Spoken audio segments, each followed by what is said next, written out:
First and foremost I feel like നമ്മളെല്ലാവരും സിനിമയെ സ്നേഹിക്കുന്ന ആൾക്കാരാണ്. നമ്മളെല്ലാവരും ഇന്ത്യൻസാണ്, നമ്മളെല്ലാവരും മനുഷ്യരാണ്.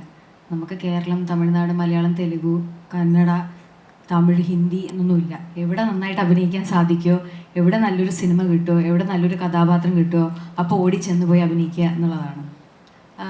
ഞാൻ ഭയങ്കര ഫോർച്ചുനേറ്റ് ആണ്. മാരി സാറിനെ പോലെയുള്ളൊരു ഒരു വിഷനറി, ഒരു ബ്രില്യൻ ഡയറക്ടർ. അദ്ദേഹം വീണ്ടും എന്നെ വിളിച്ചു.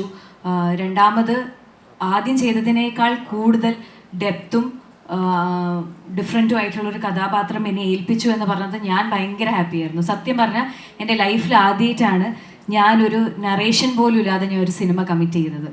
എനിക്ക് ബൈസിൻ്റെ കഥ എന്താണെന്നോ എൻ്റെ കഥാപാത്രം എന്താണെന്നോ ഒരു ഐഡിയ ഇല്ലായിരുന്നു. ഷൂട്ടിന് 2 ദിവസം മുന്നെയാണ് കഥ എന്താണ് എന്ന് ഞാൻ അറിയണത്.